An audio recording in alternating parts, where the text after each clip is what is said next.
Now the meiosis set in.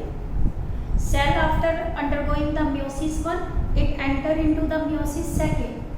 The stage between the two meiotic division. देखो क्या है कि एक सेल है, पहले वो M1 फेज में जा रही है, फिर किस में जा रही है, M2 फेज में। यानी कि पहला ये meiosis कौन सा है, 1, और ये वाला meiosis क्या है, 2। इन दोनों के बीच में जो स्टेज है, इस स्टेज को हम क्या बोलते हैं, इंटरकाइनेसिस।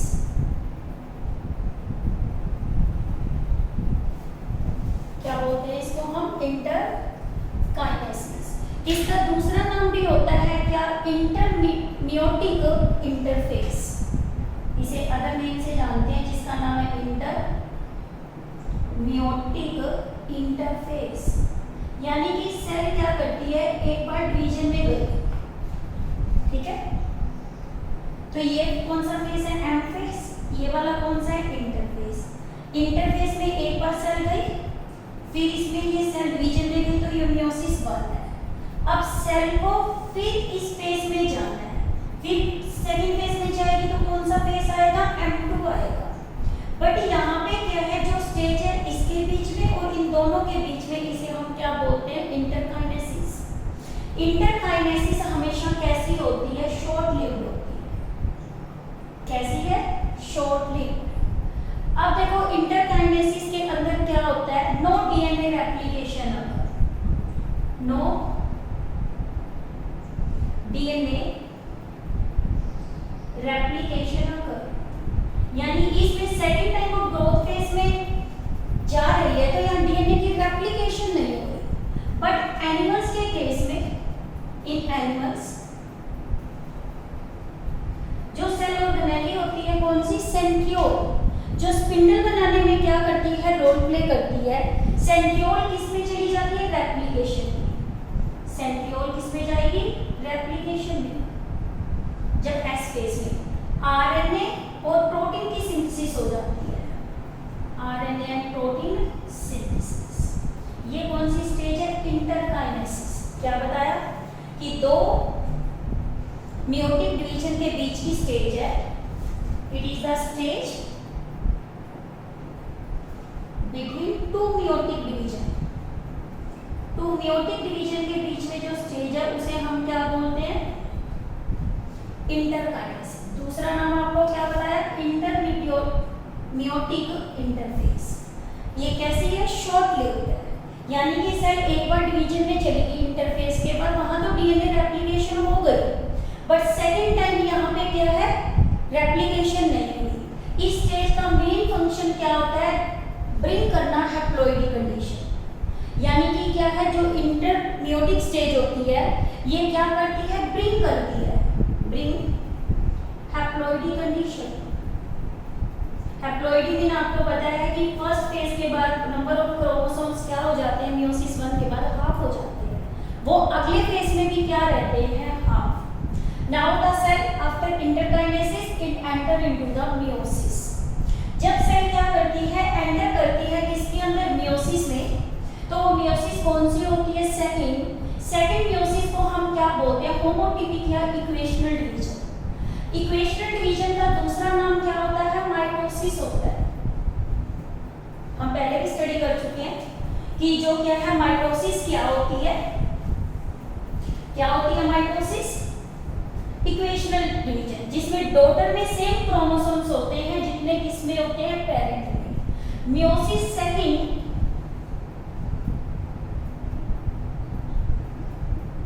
बिहेव करती है किसके जैसे, माइटोसिस के जैसे, ठीक है, क्योंकि दोनों ही डिवीजन कैसे होते हैं, इक्वेशनल। फिर भी इन दोनों में डिफरेंस है।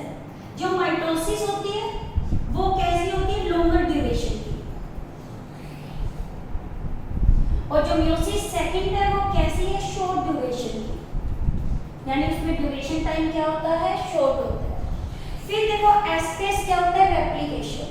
इसमें एस फेज प्रेजेंट है, meiosis सेकंड कब होती है, meiosis 1 से पहले।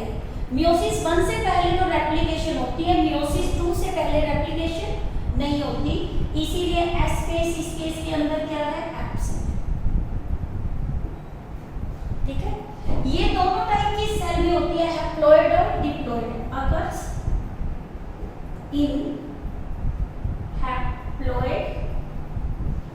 एंड डिप्लॉयड सेल, कोई भी हो सकती है इसमें, डिप्लॉयड होगी तो डिप्लॉयड बना देगा और हैप्लॉयड है तो haploid.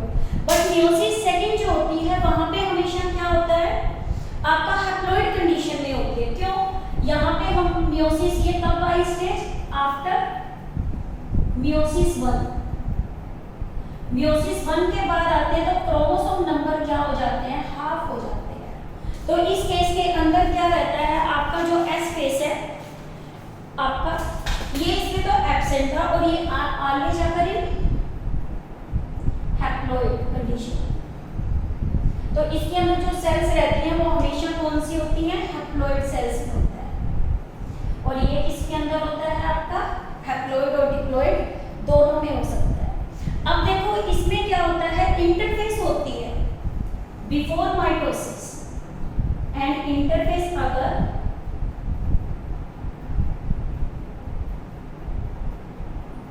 prior to mitosis,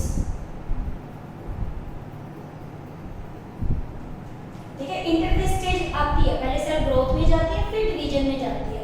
but meiosis second से पहले इंटरफेस क्या हो सकती है आपकी, वैसे तो होती नहीं, होती है तो उसमें रेप्लिकेशन नहीं होती। इंटरफेस मे और मे नॉट बी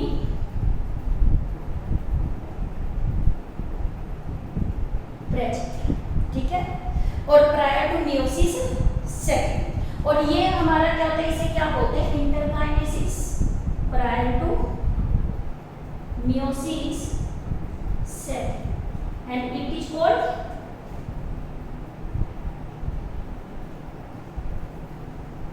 इंटरकाइनेसिस। अब इसमें डॉटर के पास सेम नंबर ऑफ क्रोमोसोम्स होते हैं जितने कि इसके पास होते हैं पेरेंट सेल के पास। Daughter cell form after meiosis, daughter cell क्या होता है, इसमें क्रोमोसोम्स नंबर क्या है, सेम है, डॉटर सेम रहती है। Daughter cell form after meiosis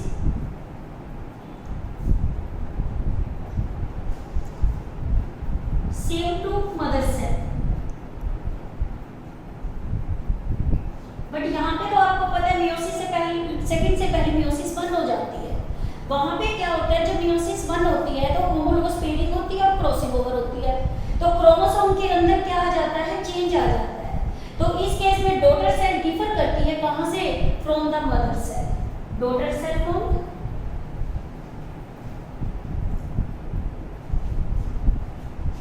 daughter cell form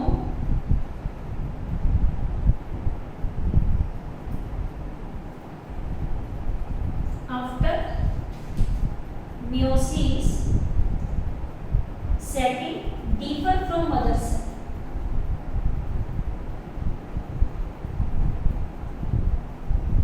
ये हमारे बेसिक डिफरेंस है किसके बीच में, माइटोसिस और meiosis second. So the meiosis is equal to mitosis but in some point it differ from the mitosis. कैसे, short duration में, S phase absent है, हमेशा हैप्लॉइड सेल में होता है, इंटरफेस हो भी सकती है और नहीं, बट डीएनए रेप्लिकेशन कभी नहीं होती। और डॉटर सेल जो बनती है मियोसिस सेकंड से, वो मदर सेल से क्या करती है, differ. In the meiosis second there is also karyokinesis. Karyokinesis consist of 4 phase, prophase second, metaphase second, anaphase second और फिर क्या आता है, टेलोफेज सेकंड आता है। अब देखो जो दो सेल बनी थी कब, आफ्टर मियोसिस 1, ये 2 सेल्स है। तो अब ये सेल्स के अंदर क्या होता है आपका, ये सेल 1, ये सेल 2। अब इनके अंदर प्रोफेज की क्या कैरेक्टरिस्टिक्स होती है, प्रोफेज सेकंड स्टार्ट हो जाती है आफ्टर साइटोकाइनेसिस। जैसे ही साइटोकाइनेसिस आपकी क्या हो जाती है, एंड हो गई, उसके बाद प्रोफेज सेकंड क्या हो जाएगी, स्टार्ट हो जाएगी। बट इस केस के अंदर क्रोमोसोम्स अभी तक देखो क्या हुए, क्रोमेटिन थ्रेड नहीं बना रहे, यानी कि ये फुली अभी अपने आप को क्या कर रहे हैं, इलैंगुएट नहीं करते। इससे पहले ही सेल एंटर कर जाती है किसके अंदर, प्रोफेज सेकंड में, before the chromosome become fully elongated. अब देखो इसके अंदर क्या होता है कि जो हमारी न्यूक्लियर मेम्ब्रेन वहां जो बनी थी वो डिसइंटीग्रेट होना क्या हो गई, स्टार्ट ठीक है, प्रोफेस आपको पता है क्या होता है, न्यूक्लियर मेम्ब्रेन क्या हो जाती है, डिसइंटीग्रेट। साथ में इसके सेंटर में पड़ा हुआ न्यूक्लियोलस वो भी क्या हो जाएगा, डिसइंटीग्रेट हो जाएगा। ये कंडीशन किस में आती है, प्रोफेस में। क्या क्या बताया, यहाँ पे न्यूक्लियर मेम्ब्रेन और कौन सा, न्यूक्लियोलस, ये दोनों क्या कर जाते हैं, डिसइंटीग्रेट हो जाते हैं। क्या हो गए, डिसइंटीग्रेट। ठीक है, और यहाँ पे क्रोमोसोम्स क्या हो गए, कॉम्पैक्ट हो गए। क्रोमोसोम्स क्या हो गए, कॉम्पैक्ट। और ये चेंजेस जो आते हैं वो किसके अंदर आते हैं, प्रोफेस सेकंड के अंदर। और साथ साथ यहाँ पे क्या है, फॉर्मेशन हो जाती है आगे वापस किसकी, स्पिंडल की। Formation of bipolar spindle. ठीक है, अब हर क्रोमोसोम के पास यहाँ पे दो क्या है, क्रोमैटिड। ये कौन से हैं, दोनों सिस्टर क्रोमैटिड्स। हर क्रोमोसोम्स के पास क्या है, सिस्टर क्रोमैटिड्स। बट यहाँ प्रोफेस के अंदर क्रोमोसोम के सिस्टर क्रोमैटिड्स होते हैं, बट इस तरह से वो एक्सचेंज नहीं होते। फिर सेल किस में जाती है, मेटाफेज में जाती है। जब सेल क्या करती है, मेटाफेज के अंदर जाती है, तो यहाँ पे क्या होता है, स्पिंडल पूरा बन गया, क्योंकि न्यूक्लियर मेम्ब्रेन और न्यूक्लियोलस वो तो डिसइंटीग्रेट होना क्या हो गए, शुरू हो गए। यहाँ पे क्रोमोसोम्स ने अपने आप को यहाँ पे अरेंज कर लिया। अरेंज करके इन्होंने क्या बना दिया, मेटाफेसिक प्लेट बना दी। क्या बना दी, मेटाफेसिक प्लेट। फर्क क्या है, जो आपका मियोसिस पास था वहाँ 2 मेटाफेसिक प्लेट बनती है, और जो आपका क्या था, मियोसिस सेकंड, यहाँ मेटाफेसिक प्लेट जो बन रही है वो क्या बन रही है, एक ही बन रही है। यहाँ क्रोमोसोम्स ने अपने आप को क्या कर लिया, अलाइन कर लिया, कहाँ, इक्वेटर पे। और जो माइक्रोट्यूब्यूल्स है, अब इन्होंने अपने आप को यहाँ अटैच किया है अपोजिट साइड से, किसकी हेल्प से, काइनेटोफोर की हेल्प से। यहाँ पे ये मैंने रेड दिखा दी हूँ, ये क्या है, काइनेटोफोर, ये क्या है, माइक्रोट्यूब्यूल, और ये वाली स्ट्रक्चर आपकी कौन सी है, काइनेटोफोर। काइनेटोफोर में क्या हुआ, जो माइक्रोट्यूब्यूल्स है किसके, आपके from opposite side of spindle, ये अटैच हो जाते हैं किसके साथ, काइनेटोफोर के साथ। और मियोसिस 1 के अंदर होमोलोगस क्रोमोसोम्स क्या करते थे, डिफरेंट पोल के साथ क्या होते थे, अटैच होते थे। और यहाँ पे इस तरह से ये 2 सेल हैं, दोनों में ही इस तरह से मेटाफेज क्या चल रही है, प्लेट चल रही है। फिर आ गया एनाफेज। एनाफेज सेम वैसा ही है जैसा किसमें था, माइटोसिस में था। और एनाफेज के अंदर क्या हो जाता है, ये सेंट्रोमियर यहाँ डिवाइड हो गया। क्या डिवाइड हो गया, सेंट्रोमियर, वो क्या कर जाता है, डिवाइड। और ये डिवाइड होकर कितने बनाता है, 2 सेंट्रियोल बनाना क्या कर देता है, शुरू कर देता है। और इसके साथ स्प्लिटिंग हो गई सेंट्रोमियर की। अब हर सेंट्रोमियर के पास अपनी एक क्या है, सिस्टर क्रोमैटिड्स है। सेंट्रोमियर ऑफ ईच क्रोमोसोम, ये स्प्लिट हो जाते हैं और ये होल्ड कर रहे हैं किसको, सिस्टर क्रोमैटिड को। एक सिस्टर क्रोमैटिड यहाँ चली गई और एक सिस्टर क्रोमैटिड कहाँ चली गई, इधर। फिर क्या होते हैं, ये अपोजिट पोल पे, अब इधर की तरफ इन्होंने मूव करना क्या कर दिया, शुरू कर दिया। मूवमेंट हो गई किसकी, क्रोमैटिड्स की, कहाँ, towards the opposite poles of the cell. Ana का मतलब ही क्या होता है, अप। और इसकी किसकी वजह से होती है, शॉर्टनिंग ऑफ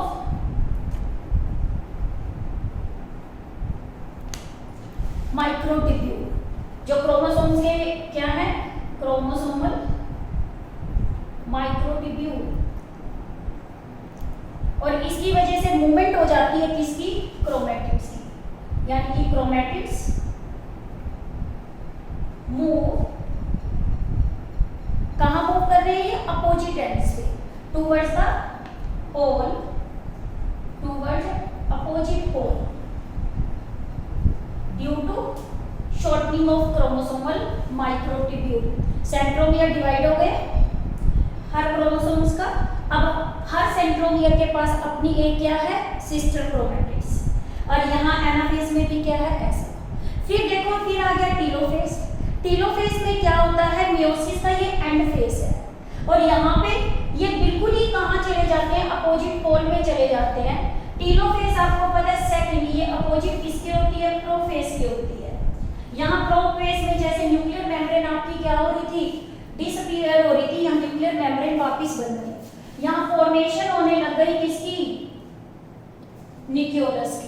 सेंट्रियोल ने भी यहाँ पे वापस क्या होगा अपने आप, वहां पे फॉर्मेशन होगी किसकी, सेंट्रियोल की। ये सेंट्रियोल हर किसी के पास अपना है,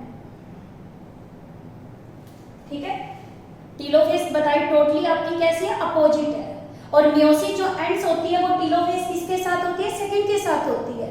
इसमें 2 ग्रुप ऑफ क्रोमोसोम बन गए। क्या बन गए, 2 ग्रुप ऑफ क्रोमोसोम। एक ग्रुप क्रोमोसोम का ये बन गया, एक ये दोनों किसने बनाए, आपके एनाफेज स्टेज ने बनाए। एक एनाफेज ने कितनी बना दी, 2 सेल्स बना दी। दूसरी एनाफेज ने फिर 2 बना दी। यानी कि मियोसिस के एंड के ऊपर आपके कितने बन गए, 4 बन गए। 4 डॉटर सेल्स बननी क्या हो गई, शुरू हो गई। अब देखो जो कंप्लीट डिसअपीयरेंस ऑफ यहाँ पे क्या क्या बताया आपको, न्यूक्लियर मेम्ब्रेन, न्यूक्लियोलस, ये क्या हो गए, रीअपीयर, ठीक है। अब यहाँ पे ये क्या बिहेव कर रहे हैं, जो सेपरेटेड क्रोमोसोम है, मूवमेंट ऑफ क्रोमैटिड्स हो गई थी, डिसअपीयरेंस हो गई। पहले तो ये रीअपीयर हो गई, कौन, न्यूक्लियर मेम्ब्रेन। न्यूक्लियोलस भी वापस इस केस में क्या हो गया, रीअपीयर हो गया। अब जो इसके अंदर प्रेजेंट है कौन, क्रोमोसोम्स, ये भी किस फॉर्म में प्रेजेंट है, क्रोमोसोम फॉर्म में। अब ये फर्दर किस में जाएंगे, ग्रोथ फेज में जाएंगे। ग्रोथ फेज में जाने के बाद ये फर्दर डिवीजन में क्या करेंगे, रोल प्ले करेंगे। यानी कि मियोसिस के एंड पे, सेकंड पे 4 सेल्स फॉर्म होती है। ईच सेल आगे जाके 2 सेल्स बनाती है, तो टोटल कितनी होगी, 4 सेल्स। अब इसके बाद आता है cytokinesis. Cytokinesis we will study in the next